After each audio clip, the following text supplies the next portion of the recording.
Hey, Michael. Hey, Ashley. Welcome to the His and Her Money Show. Guys. Hey, glad thanks to for be here. having us.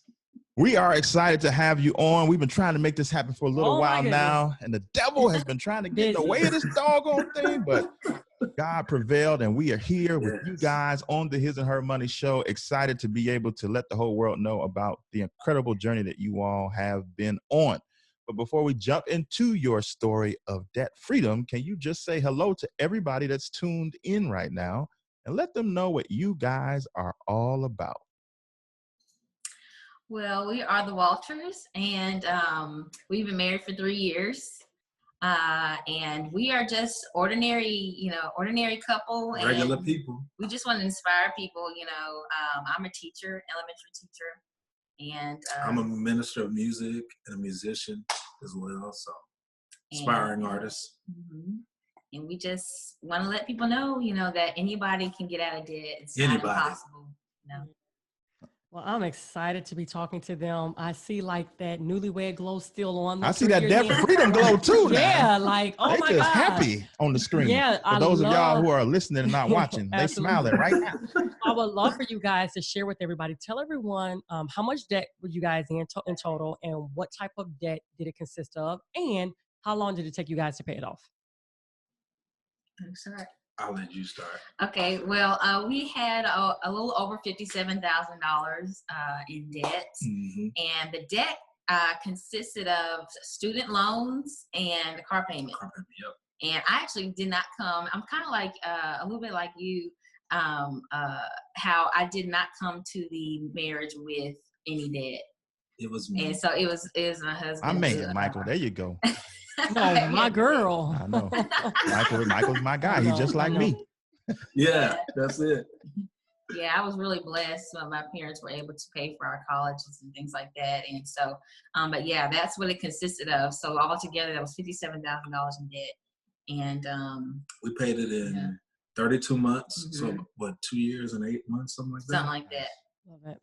Ashley, when you first found out how much debt Michael was in, what was your honest reaction?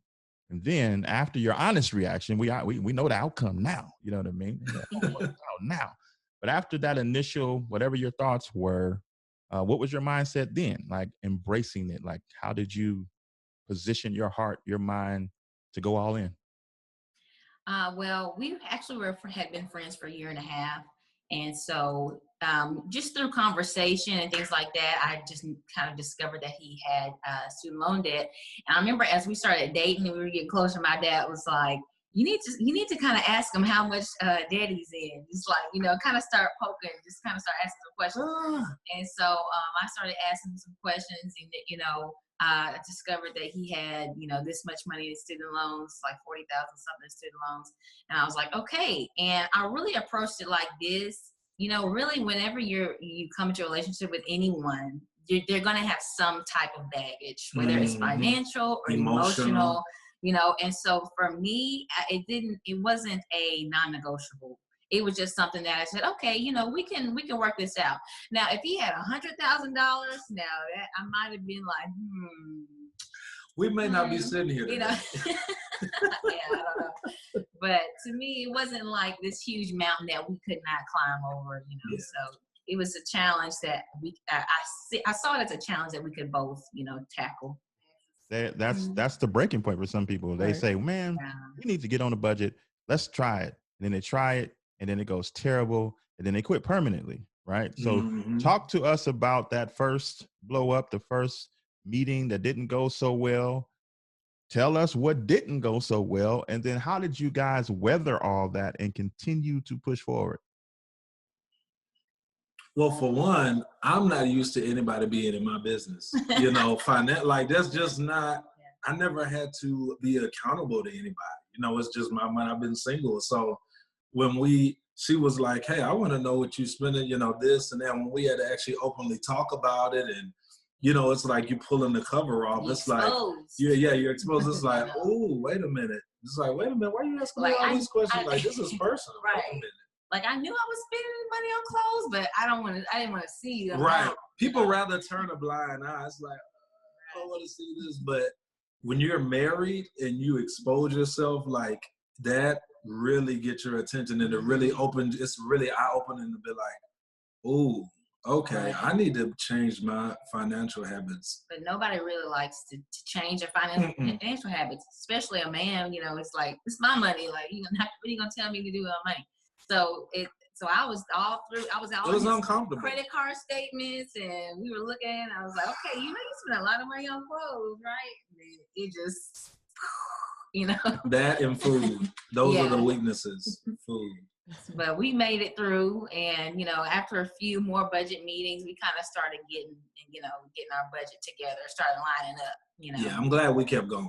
Right. So, Michael, when that explosion happened on the inside of you, when all the receipts were showing where your money was going, that it probably shouldn't have been going, and you were feeling some type of way, like right there in that explosive moment, how were you able to move forward? Because again, some people don't make it past that moment. And they say, you know what, you do your thing, I'll do mine. But you were able to get past those initial uncomfortable, as you said, emotions. But how? Help people figure out how they can get past those emotions of not wanting to have somebody in my business. That sense, for a lot of people, they have that sense of, I want to remain independent, even inside the marriage. And that causes confusion because they don't want to lose, quote unquote, themselves for the sake of this relationship. So talk about how you fought through those initial emotions. For me, I had to be honest with myself because, like I said, I knew that I wanted to be debt free, but then I realized this is a big part of figuring out what's the problem, like what's the biggest hindrance. And one, not doing a budget was definitely not good. And then two, where is all of my money going? Like, where am I spending this money? Why don't I have the money to be able to put towards my student loans, And I had to realize, like, you know what? Okay, this is the first step. Admitting, admitting that you have a problem. And I had to admit, like, you like to shop, you like to eat out. And if you're going to get out of debt, you're going to have to do much less of this, not forever, but temporarily. And realizing too that, hey, she's my wife. She's not against me. She's for me. And not only is she for me, she's for us. And this is about us coming together. And I think that's another thing too, because going from being single to being married, you got to shift your mindset because you're so used to it's you, but now it's we, so now what I do affects somebody else and not just me. Yeah. You really have to think about your why. I know David talks about that. It's like, why do you want to get out of debt? It's like, is it better for me just to pour all my money into, clothes, or food that I'm going to eat anyway? It's like, am I really investing my money well? And so it's like, okay, family or, these things that don't really matter. And clothes is not an investment. Yeah. Of course. Can't reap a return from that. It might look good, but no return. Right. Ashley, talk about you inheriting debt now. There are a lot of couples who come into a marriage and they're like, hey, you stay over there. Your debt is your debt. My debt is my debt. Because you came to the marriage without having any of that. Talk about the ability to take on your husband's debt. And now you guys are a team. And now you guys are going to approach this journey together. Yeah, really biblically, we become one once we get married. We really do. And I believe that's with everything, It's just like if you came to the marriage with children. This is just an example. You came to marriage with children. You're not going to say, well, those kids aren't mine and I'm not parenting them. I'm not talking to them. Like, that would be crazy if we did that. But why is it different when it comes to finances? It's like, okay, he brought on this debt, but I'm not going to look at him. I'm not going to touch it. You do your thing. I do my thing. It's just, it can easily cause a divide in the marriage, and actually I know that Michael's parents, they actually have they keep their things kind of separate. And sometimes they, it's funny, but and we laugh about it. But they get into it sometimes. It's like, you know what, forget it. But it's just so much easier when you do it together. Right. You can be open about, what you're purchasing. Like, it's more of a team effort. It's just, it just makes for a happier marriage, you know. I want you guys to talk about that a little bit more. I recall 14 years ago when we got married, before getting married, we had the conversation, how are we going to handle our finances? Well, we have joint accounts. But before we talked about that, I asked the question, how does your parents handle their money? He asked, how does my parents handle their money? And so I know a lot of times, whatever we see is what we become, per se. So talk about the fact that you guys enter this marriage, not doing necessarily what you have seen your parents do, you all did differently. Well, I think one of the really cool things about becoming married, you know, is that you can create your own traditions. You can create your own thing. You don't have to do the exact same thing that your parents have done. So Michael's parents did separate finances, but my dad was the dominant figure, so he handled the finances, and what he said went, you know, kind of thing. And so I think when just coming together, I knew that I wanted to have a voice in the finances, and I wanted both of us to mutually agree, okay, you know, we're going to make this purchase and we're going to agree on this, and this is what we're going to invest in, and this is the, you know, so on and so forth. So yeah, and I don't think, like you were just saying, I don't think I realized that I got my behaviors from them financially. You know, you don't really think about it until, like I said, we got married, and then we started getting this information, and it's like, wow, and now we realize we kind of are paving a new path, because nobody in our family is doing this or talking about this. But like I said, I really wanted to be financially free. I wanted to be debt free, and most importantly, we also talked about being wealthy. We want to be millionaires for the kingdom of God. Like, there are things that we want to do, and so all of that is our why behind us saying, you know what, if we do this together, it's kind of like how the Bible says, one can chase 1,000, but two can put 10,000 to flight. And so us together, we can do so much more and accomplish so much more. And I think when we realized that, it changed everything. It really did. Yeah, even if you think logically, 2 incomes are better than 1. Oh yeah. You know, they really are. So it even makes more logical sense. It's like, okay, let's both pour into this pot, you know, here, and get rid of this debt and be done with it, you know. So let's talk about some of the practical steps that you guys took. What did you all do to knock off this debt in such a short period of time? Well, the budget, I know he keeps saying that, but the budget was really our number one thing that helped us. Yes. We actually discovered $1,700 extra that was just being spent frivolously, you know, on different things. What type of clothes was you buying, Michael? See what happened. It wasn't all clothes. It was between now, both. because now you remember, now we married now, so it ain't all. You know, we do like to eat. We do like That's to eat, y'all. We like, you know. That's our Achilles heel, right? So if anybody hears this and wants to bless us, Gift Chick-fil-A gift card. That's what we You ask can for send it now. our way. We really do. We ask for gift cards. Like, we don't even, like, don't give us money. Just send us gift cards. I love it. We're that couple. Yeah, so, yeah, the budget was a huge thing, and just making sacrifices, you know, that. Like, we stayed in my 1-bedroom apartment after we got married. Yeah, and we could have left, you know. And she wanted to leave. Yeah, I wanted Let's to just leave. be real about it. She wanted to leave, and I was like, It was a tiny apartment, no washer and dryer, and we stayed there it was for a year, and then I was like, let's go. I'm ready to get out of here. And he was like, you know, why don't we just stay and use the money, because if we had moved anywhere else, it would have been like an extra $300 to $500. Financially, it wouldn't have made sense though, because we already had this system where we was paying down this debt. It's like, if we stay on track, we'll be done with this, and then we can move. Yeah, you know? We even went looking, and he was like, "Hey, you know, it's more wise to stay here." So I was like, "You're right." So we ended up staying, and you know, we had to lug our laundry back and forth to the complex's laundromat for 2 years. We've had our clothes stolen. Them expensive clothes you was buying, they got stolen. Oh, man, it was stolen. We walked in there. I mean, and then, you know, you're at the mercy of people. So I don't know. They might have took a trip to Africa. Maybe we don't know when they're coming back to get their clothes. Maybe we don't they know needed what's it happening. more. And they might have needed our clothes more. I don't know. God bless them, whoever has them. God bless them. But we did that. We had, y'all gonna laugh, but this is crazy.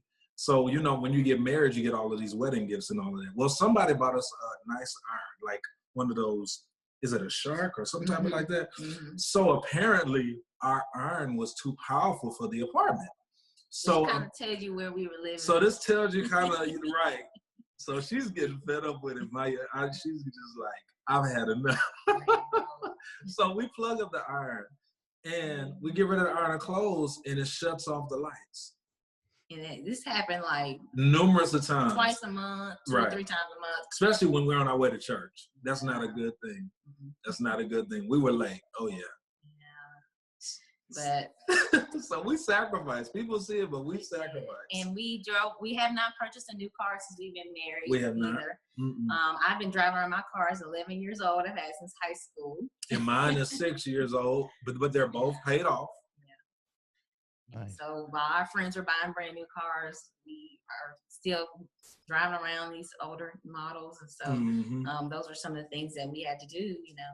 And our next cars we plan on paying cash. Yes. How did y'all handle what everybody else was doing? You just talked about how y'all were driving cars that were older, friends had newer stuff. You talked about how nobody in your family had this mindset, was doing, exhibiting this type of behavior. So I tend to believe that people had something to say about what you all were doing, lugging your laundry, getting your clothes stolen, your apartment shuts down every time you try to iron your jeans. I'm sure people had jokes. I'm sure people had comments. How did y'all handle that and not lose focus? Yeah, you know, actually what was this, last December, my mom, my dad, and my sister all bought new car. brand new cars.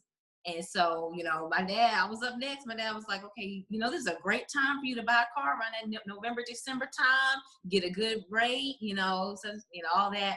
And I was like, we're not gonna buy another car. We have a goal, and, you know, and so he talked to me a couple of times, 2 or 3 times, and I was like, we're not getting the car. I mean, he's trying to get us to buy a house too. Yeah. You know? Yeah. And that's next on the list. It is. Save it for a down payment, but you know, yeah, it was tough seeing everybody driving new cars, and I'm like, man, I got this old looking car, but you know. But take us into those moments though. In those moments where it felt tough, where it felt tempting, where it felt like what your dad was saying made sense. Hey, this is the best time of the year to get a car. Hey, the rates on mortgages are low. Y'all should think about getting a house. Y'all not getting no young. You know, sometimes what people are saying, although it doesn't line up with your goals, sometimes it still makes quote unquote sense. So in those moments where it felt tough to hear these things, but it doesn't always make sense for your family. And so That's we tell couples that all the time, do what makes sense for your household. Right. Yeah, we just kept remembering what our goal was. We wanted to become debt free. That was our huge goal. So we said, you know, we're gonna sacrifice. We don't care if we look strange. We don't care if we look weird. You know, the goal is greater than that. Right. And listening to a lot of Dave Ramsey, we actually started listening to you guys. And seeing the debt-free screens, that really kept us going. Yeah. That really is like, oh, we can do this. And seeing young people like us, right, 20-something-year-olds getting out of debt, we were like, we can do this. Yeah, it was like, it's possible. Like, we got to sacrifice. If we're willing to sacrifice, we really can do this. Yeah. You know, walk us through that moment. Yeah, walk us through that moment when you guys paid off the very last debt payment. Which debt was it? Was it the student loan? And walk us through that day. It was great. We actually videotaped it and put it on our social media.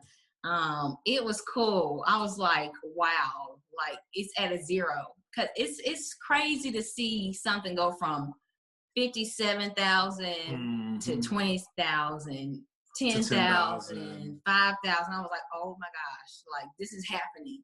You know, even though at first it's like, okay, it's just a little bit here and there. It seems like it's not coming down at all. It seems like that number is like. But as time kept going and you keep seeing that number, and then finally, like on that last day, I was like, I cannot believe this. Like, whoa. We got to record this. We did it. We got to record it. And we didn't realize, I mean, we knew it was big, but the response that we received from other people, like, how did y'all do this? We were like, we did something like, I guess we did do something big. We did something huge, and we did it for our legacy. We did it for our children, future children. Right. We wanted to become debt free before we had kids. And so that's another thing people were asking us. They were pressuring us about that too. Like, y'all ain't got no kids. Like, no. It's like, can we be married? It's only three. We just made three. No, we didn't have our first till we were married for 3.5 years. Yeah. And it was the right sweet. timing. Yeah. Yes. Yeah. For sure. But y'all know the pressure. Yes. Especially church. Yep. Exactly. When's the baby? Or are you pregnant? You got to no, I'm not. So, Right. Yeah. So did y'all do it together? Was it online? Did y'all make a phone call? Did y'all walk into a bank? Like, how did it go? Oh, it was just we sat right here at the table, and he had the student loans pulled up on the computer, and he hit the submit button, paid the last. That's pressure chord. That moment right there. What did it feel like in that instant? You know, it really, honestly, it felt surreal. It was like, we really not about to owe anybody. Like, we're not gonna owe. Yeah. Like, it didn't hit us until like a few weeks later. Right. And we kept actually going back to check. Yeah. Like, I told her, like, for fun today, like, to this day, I still, like, go back just to make sure that they add nothing on it. So I'm like, is it still zero? Oh, okay, we're good. I just try to make sure they don't try to slide one on us. You know what I'm saying? Like that. And so, because one time we were paying it and it was like 1 cent or something that we owned. I was like, why is that 1 cent not like it just, but I literally wanted it to be zero. So I was like, why is that 1 cent there? It was like, can I speak to a manager or something? Like, I need this gone. You know, I was not playing. I wanted this out of our lives. Love it. So I love it. So talk about what's on the horizon financially for you guys. What are some of the things that you all can do now that maybe you put off or you put on hold because you were, hopefully they got a different iron. Hopefully. Actually, we actually moved. We actually moved. We moved. Yeah. That was one thing we were able to do. I had gotten a raise at work, and it was cool how it worked out because it was God. It was God because it was at least. I mean, it was as if we had not moved at all. The way that the rent and all that worked, so that was God. It was all in that transition. So it was great. And her parents, they bought us a washer and dryer, so now we have our own. So we got really blessed through this process. I believe God honored us, even though it was tough. Yes. It was challenging. So right now we are beefing up our emergency fund to 6 months. We had about 3 or 4 months, but we're trying to beef it up to 6, and then we're saving up for a down payment on a home and for some used car coming up here, hopefully by next year. Get a vehicle, and hopefully a vehicle that's baby what's the word? Baby ready.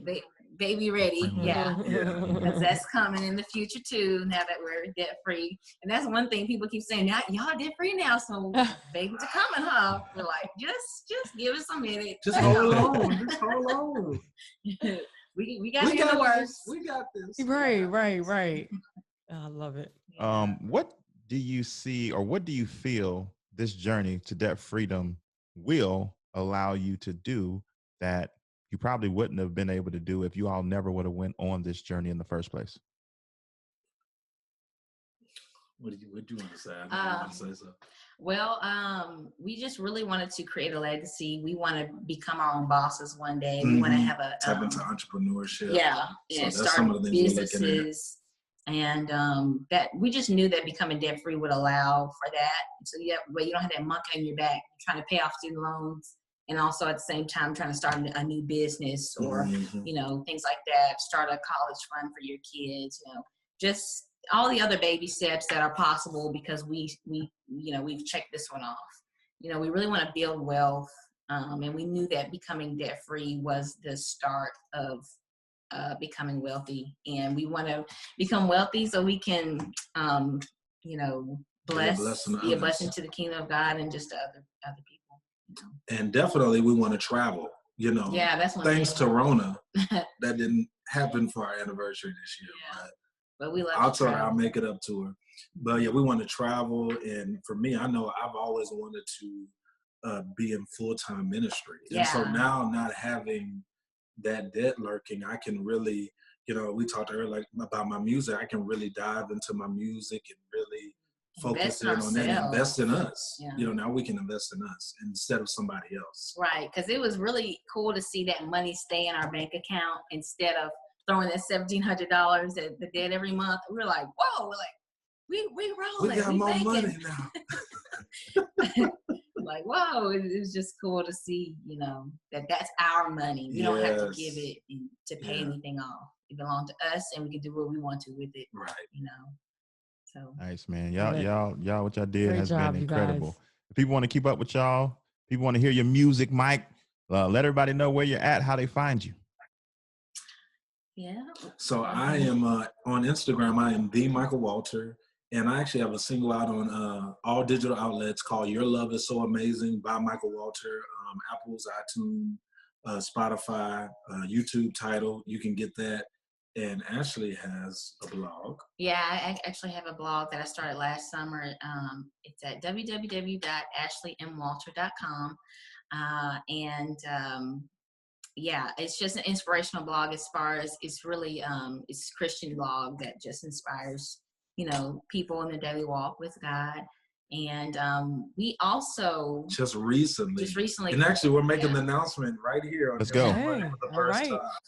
We created a debt-free resource. Yeah. And so it's called Beginner's Guide to Debt Freedom, 5 Keys to Getting Started. Because so many people ask us how. Mm-hmm. And so that resource is actually available.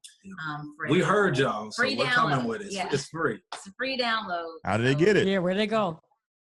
They can find it on our social media site. So just go to our Instagram or Facebook, and you'll be able to click a link and download it. And awesome. Read it. All right, it's a real short read. We'll have it linked up in the show notes of this episode. Michael, Ashley, congratulations, man. $54,000 gone in like 32 months. Y'all are debt free. Now you can do what you want to do: music, entrepreneurship, babies, and the life that you crafted for yourself. You are now fully in the driver's seat. So congratulations to you two for what you have accomplished, and thank you so much for being willing to come on the show and share it with our audience today. Thank you. Thank y'all so much for having us.